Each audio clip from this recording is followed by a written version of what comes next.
Hello everybody, you're listening to The Art Show on 106.6 FM Wickham Sound. This is the weekly radio show where we chat about the local arts news. We have a different guest on each week. We head over to the Rhylight Zone for a short story and or some poetry, and we catch up with Twangling Jack Ford over in the Oak Shed for a weekly album review. As always, you can find us on Facebook. If you search for The Art Show on Wickham Sound, you should be able to find us. And we are repeated on Wickham Sound on Monday nights. We're on the Wickham Sound Listen Again, iTunes, Spotify, and wherever else you get your podcasts. Please do leave us a short review on your podcast platform of choice. It all helps. You can also reach out to me here at the studio on Dane.Cobain at wickhamsound.org.uk. That's Dane.Cobain at wickhamsound.org.uk. So this week we're going to be chatting to poet James Alvarez. But before we do that, we're going to head over to the Rhylight Zone. And this week we're starting a brand new short story by myself, Dane Cobain, called The Crumb. The Crumb by Dane Cobain. The jail was deathly silent. For Harry and Caroline Morgan, that wasn't a good thing. After all, they'd spent the best part of 30 quid on a pair of tickets for a ghost tour, and the closest they'd had to a supernatural experience was when one of the other tourists had tripped over a loose brick and swore loudly in the darkness. I thought you said we were guaranteed to see something, Caroline said, punching her younger brother playfully on the arm. I thought we were, Harry replied. His hand went to the impact site, which he massaged in an attempt to bring some life back into it. Caroline had bony knuckles, and she also had a solid punch thanks to the boxing lessons she'd taken as a kid. That hurt, by the way. Good. It was 1 o'clock in the morning on All Saints' Day, the day after Halloween, and they were 3 hours into their 4-hour tour of the former jail. They'd picked Crumlin Road because it was known to be haunted and had a fearsome reputation amongst certain circles, with stories about its ghost dating back long before it had been officially closed during the 90s. That was the latest instalment of The Crumb by myself, Dane Cobain, for this week's entry into the Rhylight Zone. You're listening to The Art Show on 106.6 FM Wickham Sound, and this is, who have we got? This is Umar Ara with Leave It All Behind.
Life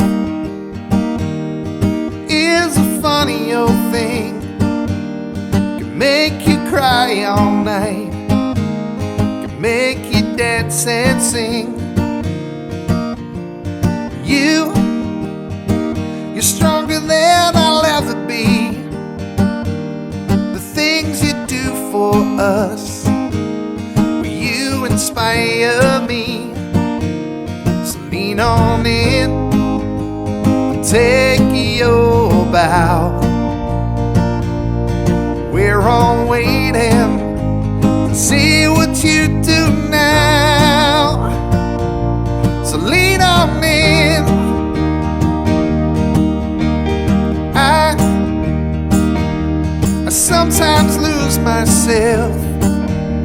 I don't know where I am or just how I got here.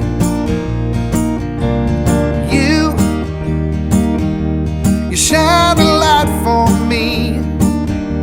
You give me what I need. You're my everything. So lean on in, take your bow. We're all waiting to see what you do now.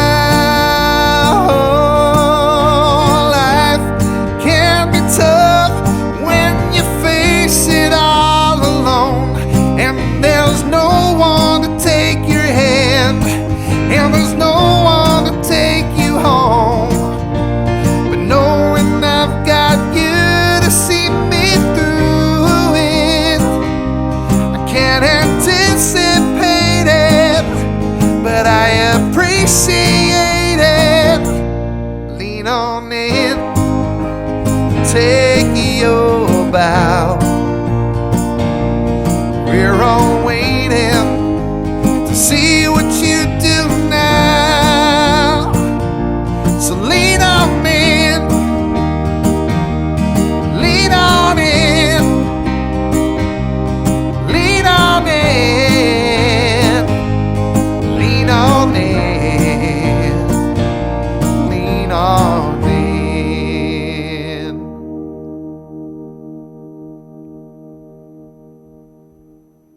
That was Lean On In by Paul Adams, and before that we had Leave It All Behind by Umar Arar. You're listening to The Archer on 106.6 FM Wickham Sound. I'm your host, Dane Cobain, and it's time for me to be joined in conversation now by this week's guest, who is poet James Alvarez. What was the last book that you read, and what did you think of it? Last book I read actually was a new one, actually something a little outside of my wheelhouse. It's called Amanita. I might be mispronouncing that. It's by a Florida author called Florana. It's actually like the romance novel, which is normally not my genre, but she wrote a couple of poetry books that I really liked. So when this book came out, I'm like, I gotta check that out. And I really enjoyed it actually. Kind of Alice in Wonderland coded, so it was good. Awesome, that sounds cool. Great, and so obviously I want to chat to you about poetry yourself. Can you tell us how and when you got your start with writing poetry? Yeah, absolutely. So I've been writing poetry probably since like middle school, I would say. So somewhere around 2006, 2007. I guess high school, I guess probably would be more accurate to say. Very kind of amateurish, obviously, in those days. Actually, I found a book of poetry at the school library. And we read one in class called The Highwayman. Alfred Noyes, probably have heard of it. A lot of people have heard of it. Blew my mind and just kind of fell in love with poetry. So I kind of started dabbling in writing my own. Obviously, kind of in the early days was a lot more just kind of stuff off the top of my head. And then I've been writing consistently kind of since then. I kind of got a little more serious around it, into it around 2015. That's when I wrote my first book called In the Library. Which was actually my college undergrad thesis. Okay. Yeah. And so that came out, and then I kind of just tried to get a little bit better, and then this most recent book came out last year, when I felt like I've kind of grown as an author. Obviously, always room to improve, but so probably about half my life at this point, I've been writing poetry. I've always kind of liked that as my main writing medium. Yeah. Awesome. And that kind of raises like an interesting question around poetry collections. You know, with something like a novel, you've got a very definite, beginning and end.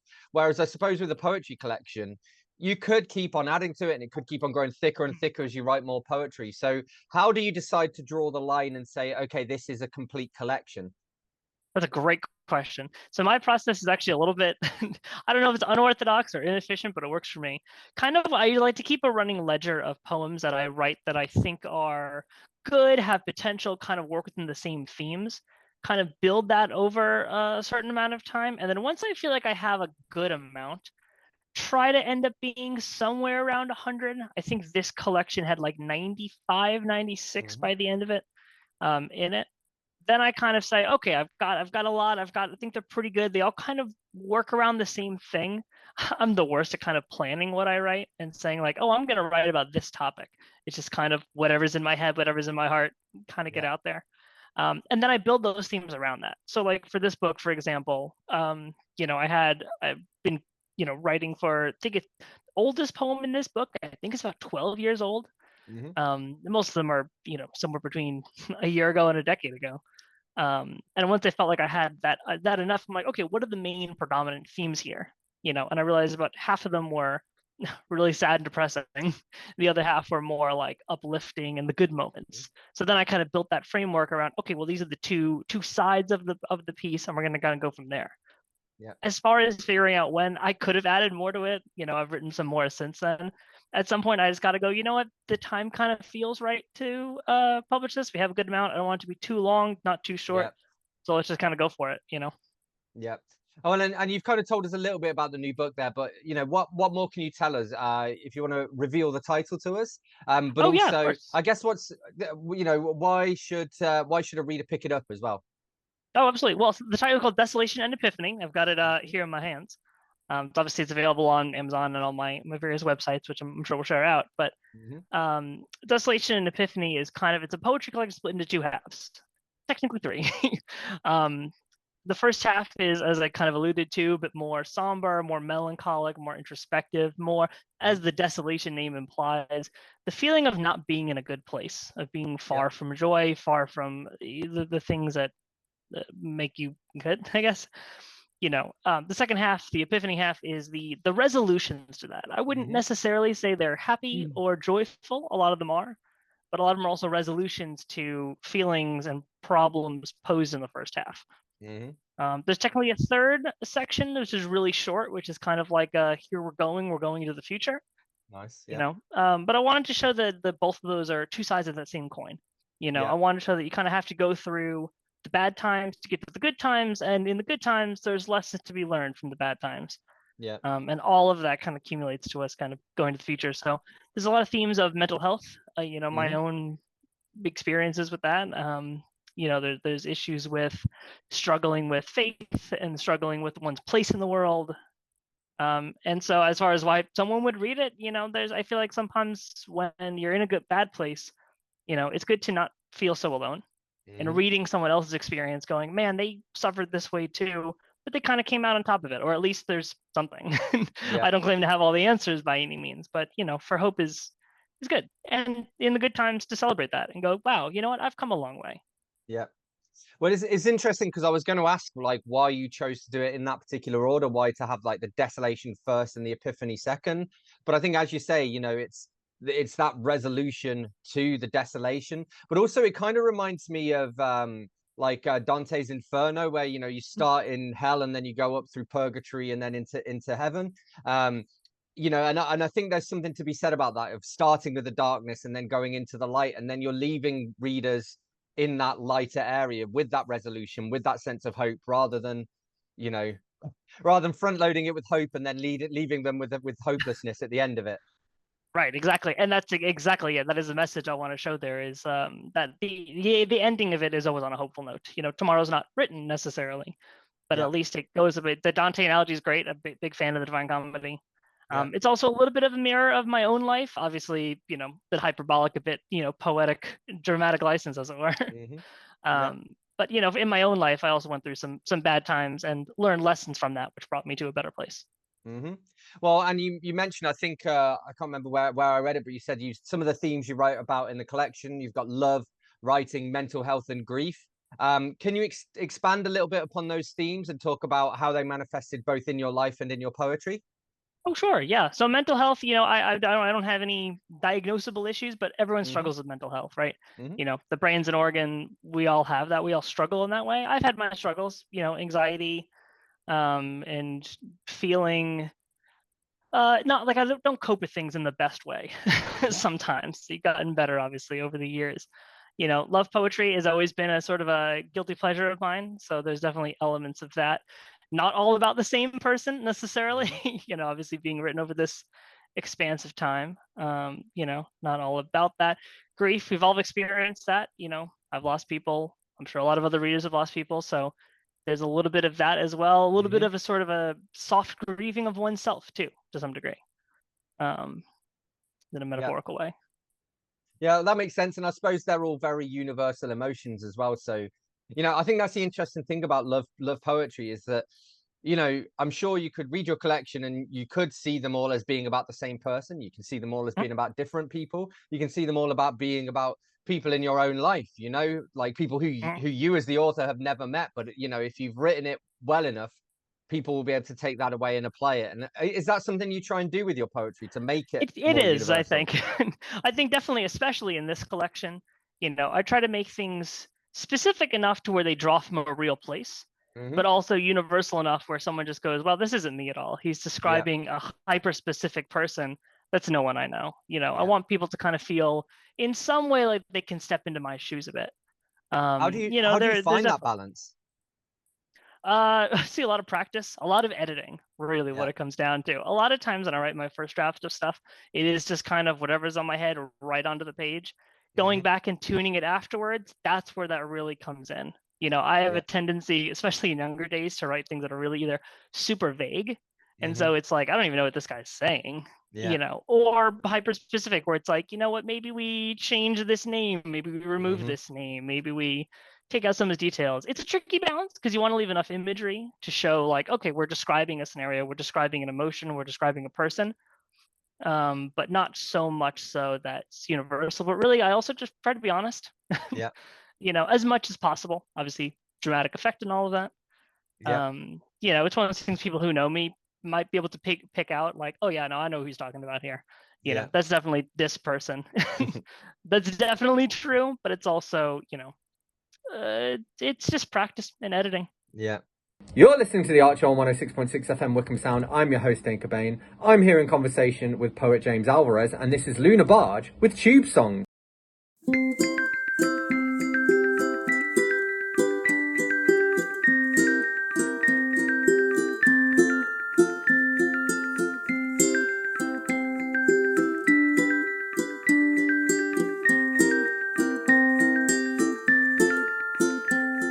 Skateboards and flared jeans go tumbling past me. This platform keeps winding along.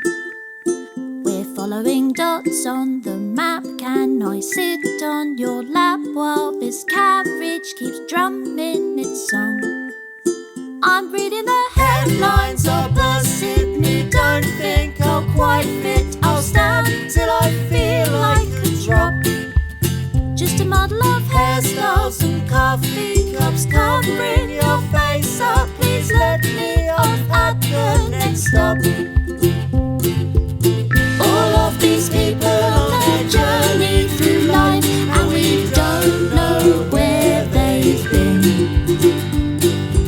Some of them are rushing and some take it slow, but we just keep our own speed.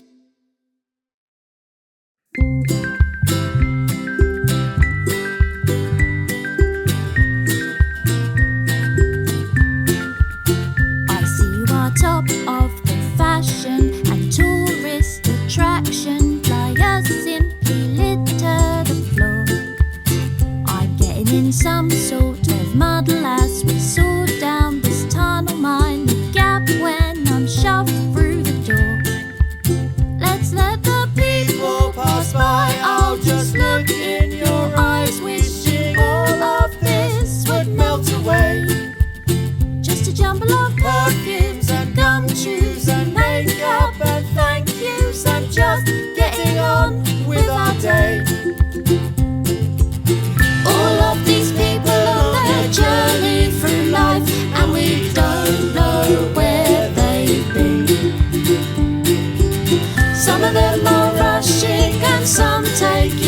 slow, but we just keep our own speed.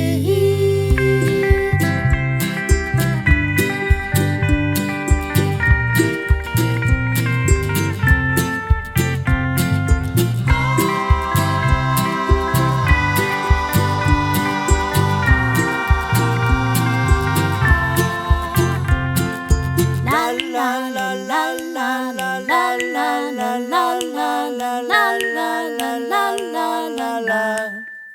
La la la la la la la la la la la la la la la la la la la la. All of these people on their journey through life, and we don't know where they've been. Some of them are rushing and some take it slow, but we just keep our own speed. That was Luna Barge with Tube Song. You're listening to The Archer on 106.6 FM Wickham Sound. I'm your host, Dane Cobain, and it's time for me to be rejoined in conversation now by this week's guest, who is poet James Alvarez. It's tricky, Well, though. and you mentioned the editing there. What does like your process look like from first sitting down to write a poem to it being edited and ready to go in the book? What does that look like from start to finish? Yeah, great question. So my process is a little bit that's a little unnecessarily long. But typically what I always do is I write out a poem on paper first. Just kind of either get it out of my head or do it in multiple stages. Usually if I'm feeling something really strongly or if I've had an experience that really moved me, get it out on paper first. Yeah. Then usually the next day, sometimes later that night if it's happened really early in the morning, but usually the next day, then I'll go in and I'll type it out. Mm-hmm.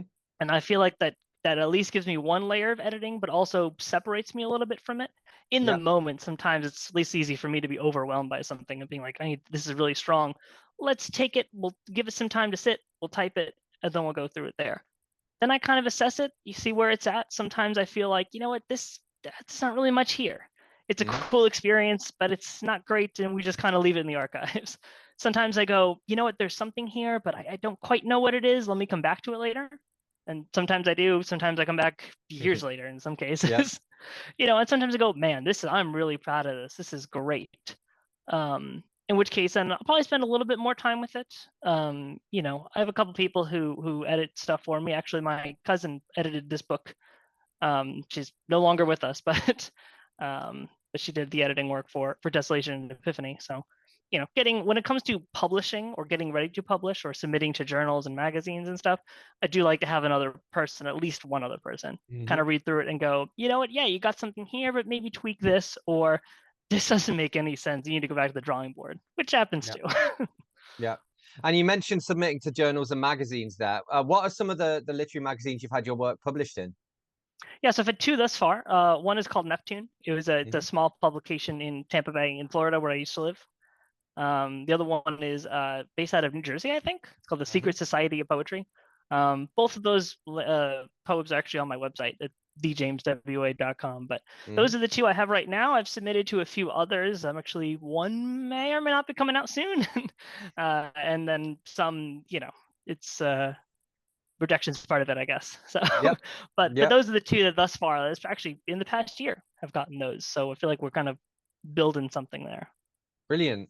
And you've had some sort of awards and accolades as well. I know there was one to do with your cover. Could you tell us a little bit about some of those accolades that you've received?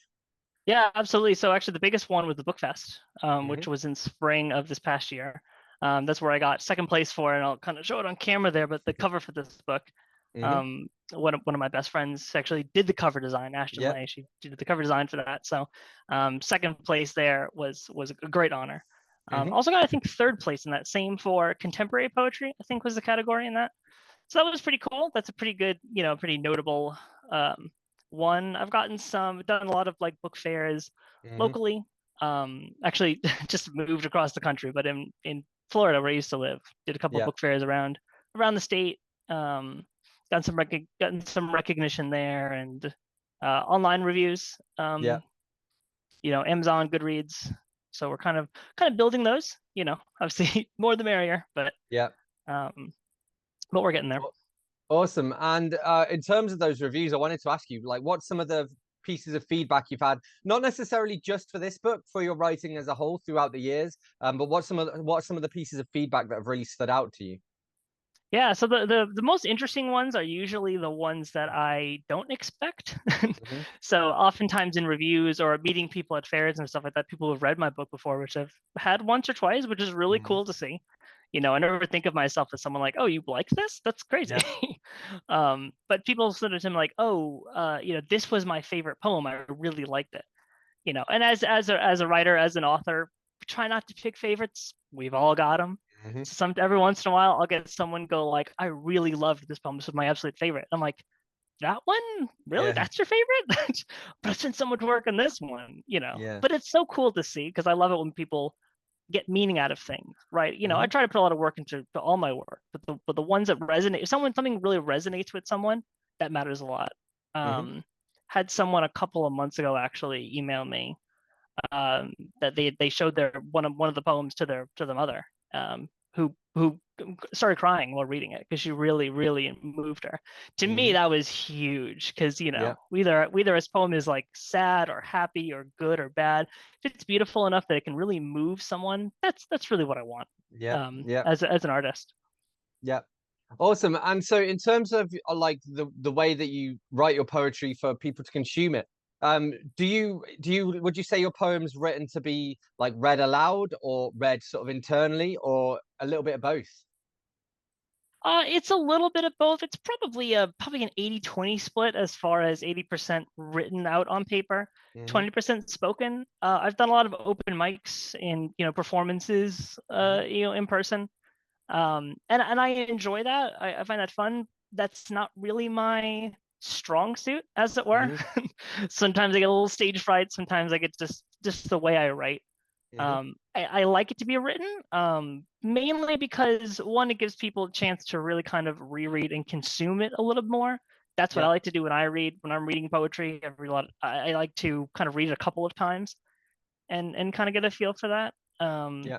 but also, I like to mess around a little bit with form, and I like to kind of put different punctuations and different Hmm. indents. And I don't do a lot of it, but I really like poetry that has like the stanzas shaped like things. Hmm. Yeah. I think that's really cool when people do that, and that adds a level of depth to it that you don't always get spoken.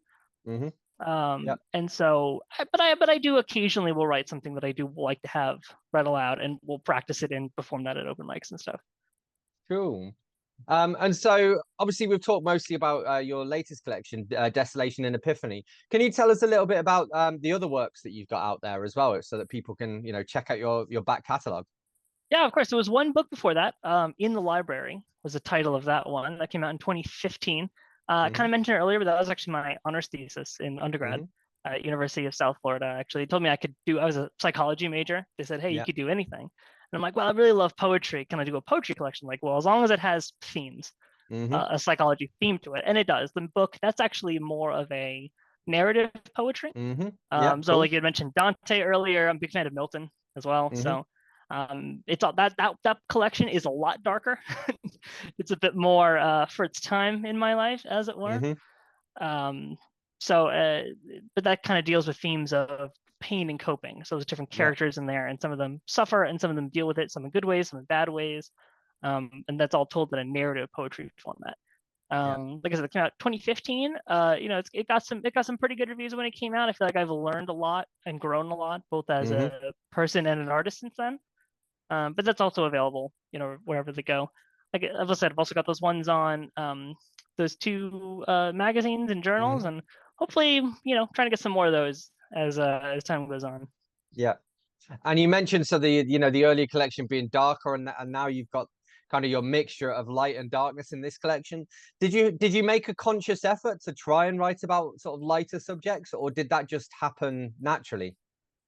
Um, Kind of a little bit naturally, actually. I had an experience at the beginning of 2021 where I really kind of saw the world in a different way. Hmm. And I think that was a big mental shift for me, going from not so good times to better times and really Hmm. kind of prompting me to better my life and kind of get to a better place.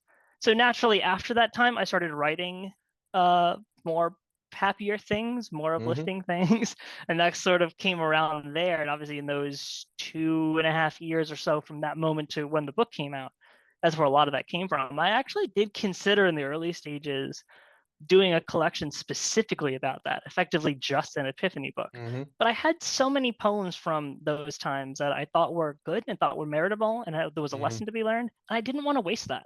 I didn't want to waste good art just because I personally am like, you know what, I'm in a better place. I'm not going to throw this out. Because I think it's like I said, there's a lesson to be learned there. I'm not going to, not proud of necessarily of the bad times and some of the things I've done, but I've also acknowledged that there's a lesson to be learned and there's a beauty in learning that lesson and acknowledging that.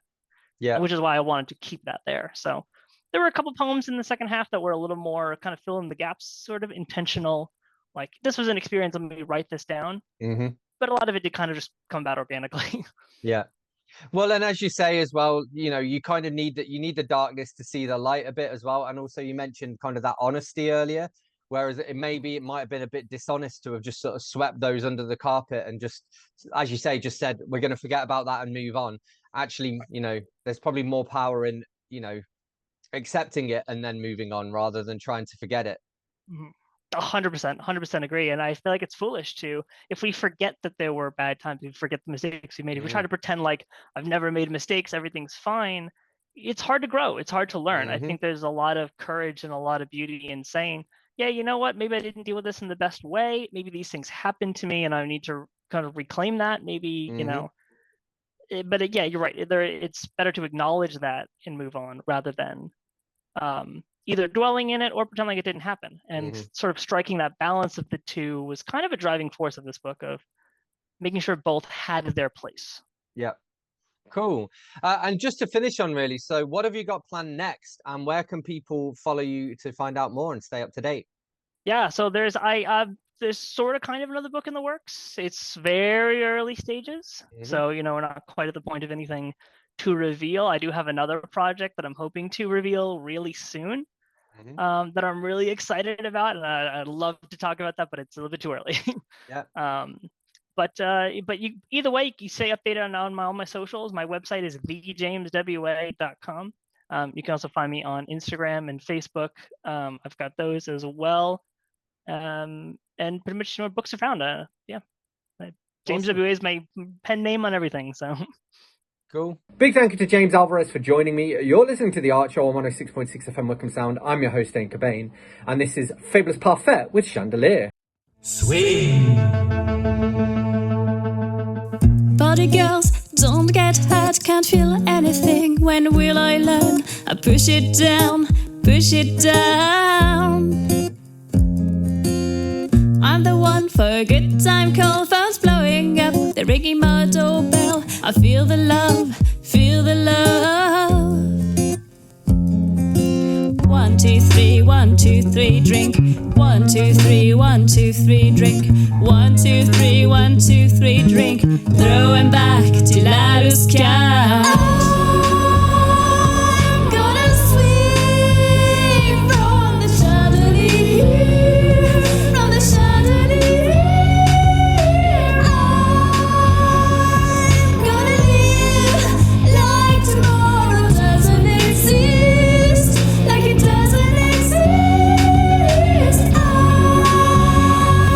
gonna fly like a bird through the night.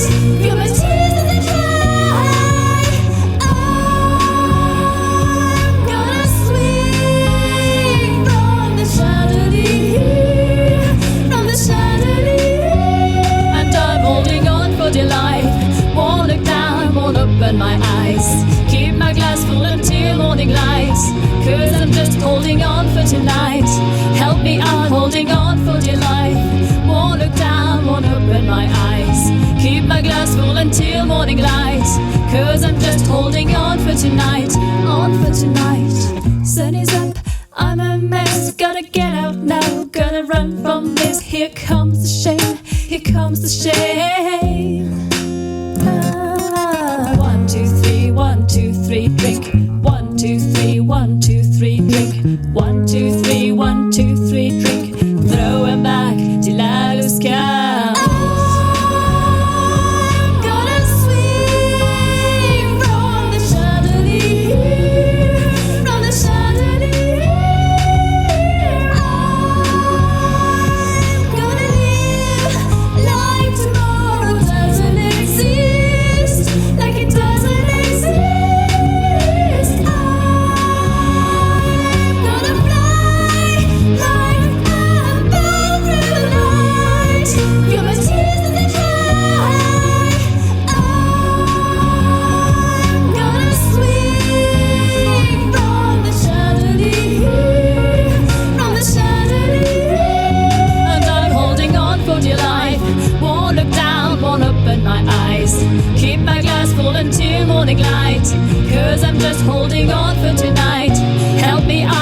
holding on for dear life. Won't look down, won't open my eyes. Keep my glass full until morning light. Cause I'm just holding on for tonight. On for tonight, on for tonight. Cause I'm just holding on for tonight. Oh, I'm just holding on for tonight. On for tonight, on for tonight. Cause I'm just holding on for tonight. Oh, I'm just holding on for tonight. Cause I'm just holding on for tonight. On for tonight, on for tonight.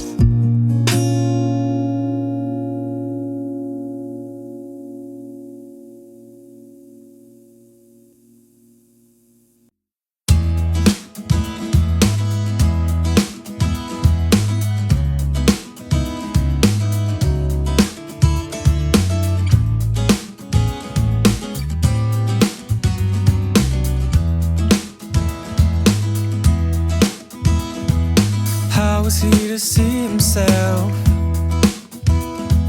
Shaping better things like he read, filling every frailty with painted air instead.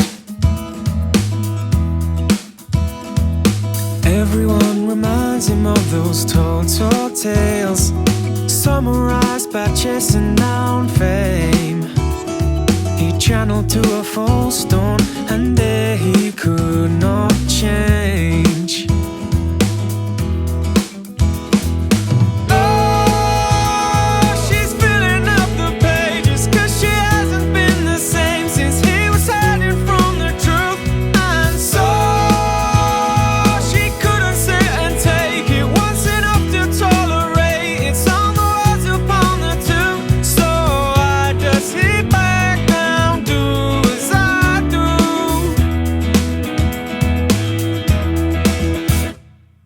He's not being funny, that is just the way he is. Convinced that he'll repair it with all his well-worn tricks. He draws back to bite his lip, hopes that's where his courage is, as he sets out to harness the pain to fight his fears. Oh, she's filling up the pages, cause she hasn't been the same since he was hiding from the truth. And so she couldn't sit and take it once enough to tolerate. It's on the words upon the tomb. So why does he back down, do as I do?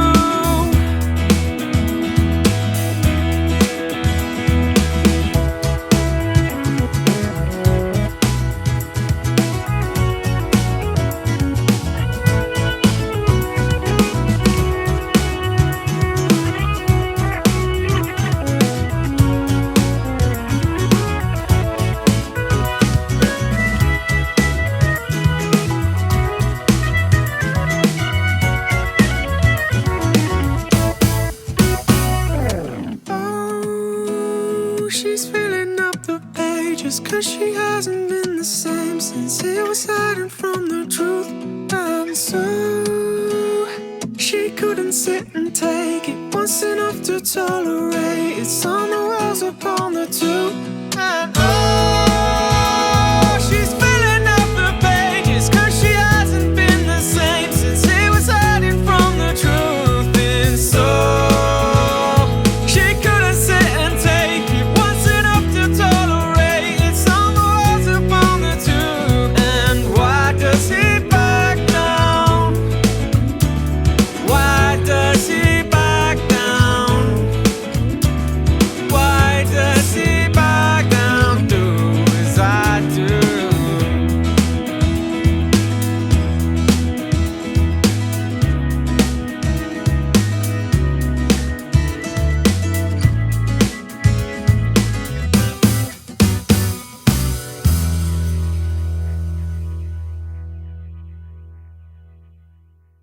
That was Hiding from the Truth by Harry Quinn. You're listening to The Archer on 106.6 FM Wickham Sound. I'm your host, Dane Cobain. And it is time for us to head over to the Ilk Shed now to catch up with Twangling Jack Ford for this week's album review. The Very Best of Marvin Gaye, a double CD I got from the Age Concern charity shop in Maidenhead. When Sexual Healing was released, to me it was the return of a legend that had been off the scene for a while. I had not been particularly interested in Marvin Gaye's What's Going On period, because that was the time when I only had ears for heavy rock. However, Marvin Gaye's radio hits were part of my 60s childhood, though I was not aware they were by him. The Motown sound as a whole was also part of my childhood radio listening, though I was not aware that that was what it was. It was years later that I identified what I liked about 60s Motown and found everything the Motown acts did in their later years to be lacking that thing. The powerful snare rolls that pulled you in and the percussion that gave the offbeat such a danceable swing, the vocal harmonies and the horns and strings and the pulsing bass. Marvin Gaye had some of the best of those typical Motown tracks, most famously How Sweet It Is, Heard It on the Grapevine, and some of his duets with Tammy Terrell, though my favourite duet was always It Takes Two, which he did with Kim Weston. I also particularly like the song Too Busy Thinking About My Baby. So disc 1 of this set is right up my street. Disc 2 has the political statement songs, What's Going On, Mercy Mercy Me and Inner City Blues, which I now quite like, but not as much as I feel I should. These songs have a slickness to them that made the political nature of them pass me by at the time. After that, the tracks seem to be a bit tuneless. They just seem to be smooth grooves with sexy, seductive vocals that seem to be super smooth chat-up routines.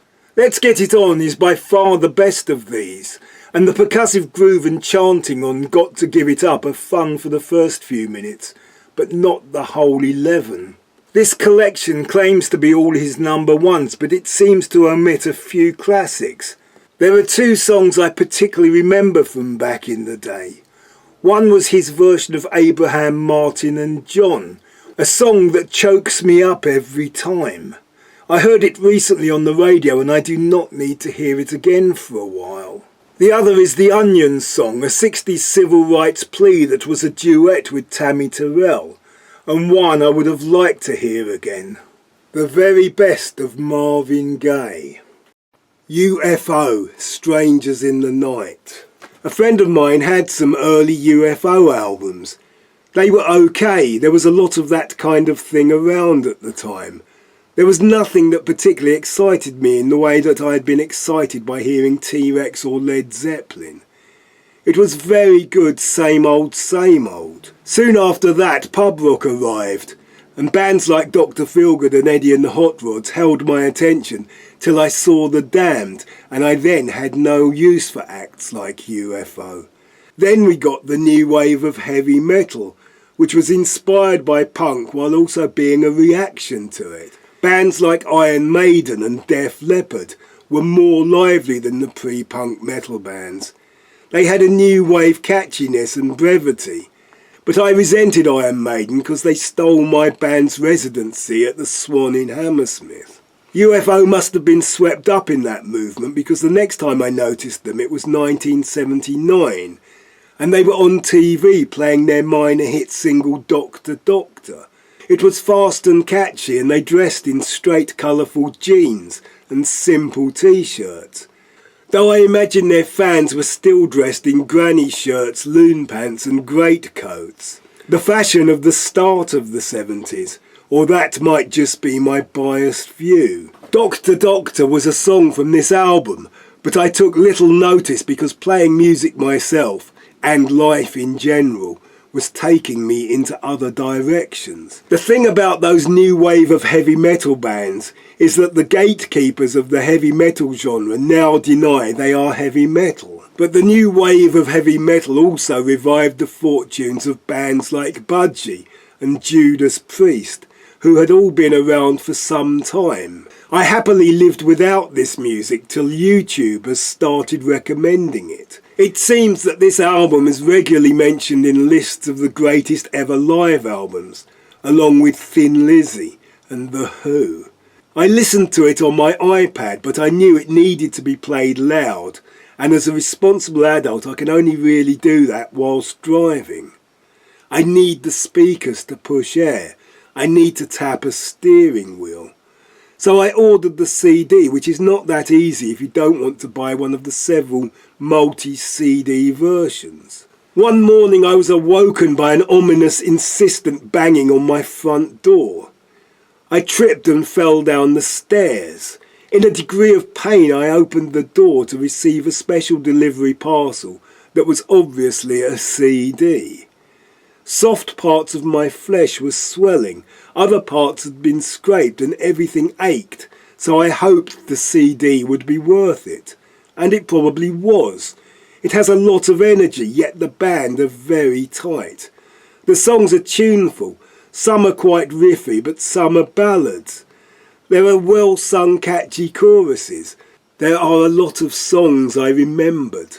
I like that the singer has a real singing voice, not contrived and relying on idiosyncrasies. It is a far cry from the ponderous dirge of much pre-punk heavy rock, and in places the only thing that distinguishes it from the new wave music of the time is that rather than playing solid down-picked eights, the rhythm guitar parts are played with slightly more elaborate patterns. Mostly what I like is the lead guitar of Michael Schenker. I have never really listened to any of his work before, either with UFO, the Michael Schenker Group, or the Scorpions. The solos all have the guitar hero flash, but are also very melodic. There are occasional harmony guitar parts. The keyboard playing is everything the songs need without being a distraction. There is plenty of variety. There are songs that heavily feature piano. There's straight out heavy rock riffing. And there are songs with titles like Let It Roll, with chunky rhythms. This is definitely a great live album.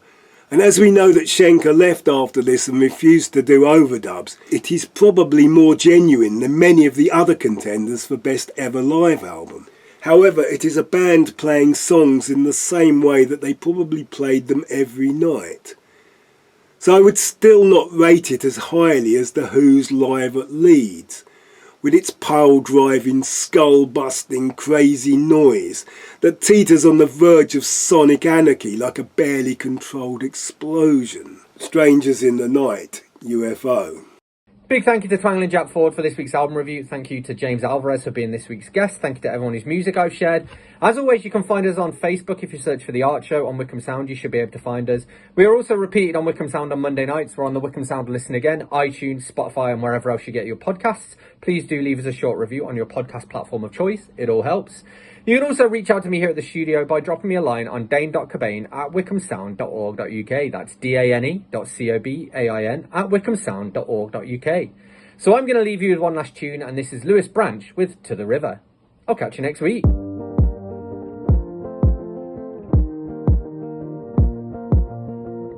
Lately I've been feeling kinda low about love. Lately I've been feeling like it's not enough. What happened to the buzz when we used to touch? Where did the magic go that we call love? So take me back to the river, take me back to your love. Take me back to the river, take me back to your heart. Let your love wash over me, it's so clear to see. Take me back to the river, take me back to your heart. Oh, I don't wanna let go of everything we've got. Oh, I don't wanna be the one to say goodbye. But what happened to the buzz when we used to touch? Where did the magic go that we call love? So take me back to the river, take me back to your love. Take me back to the river, take me back to your heart. Let your love wash over me, it's so clear to see. Take me back to the river, take me back to your heart.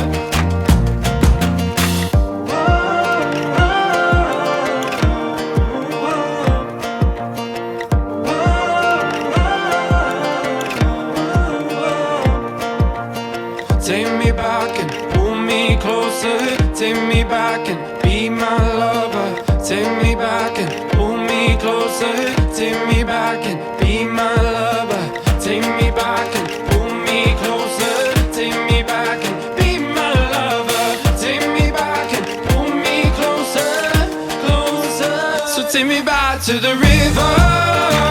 Take me back to your love. Take me back to the river. Take me back to your heart. Oh, let your love wash over me. It's so clear to see. Take me back to the river. Take me back to your heart. So take me back to the river. Take me back to your love. Take me back to the river. Take me back to your heart.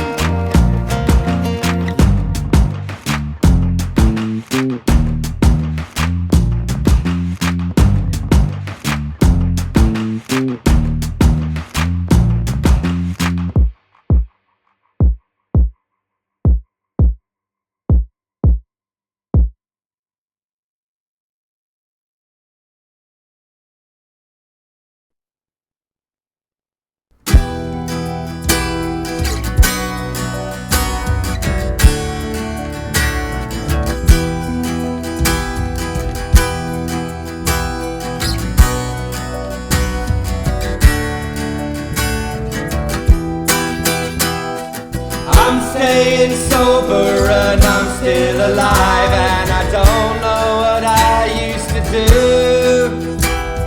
On all the long evenings, on all the wrong nights, trying to find out what I mean to you.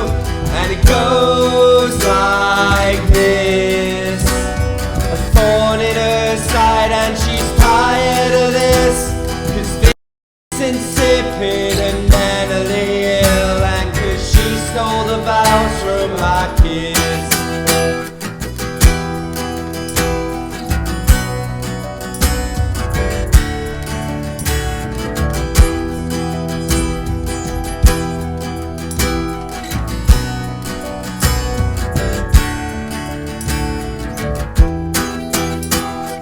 She's an illusion, she's falling through time, picking up broken glass at closing time. She won't be forgotten like yesterday's news. She's soaking in lemon and lime, and I close my eyes, a feeling inside that I just can't describe. 'Cause I'm tired of talking, I'm tired of words, and I'm trying not to write lines that rhyme.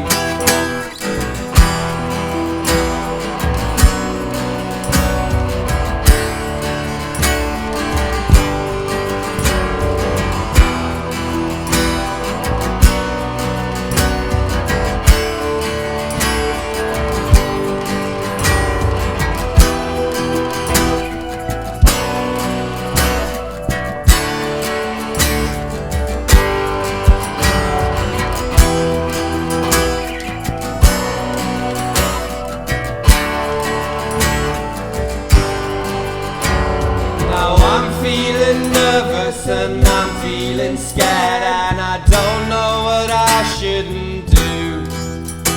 Should I waste all my time while I ride on wrong nights? Should I break down and cry before you?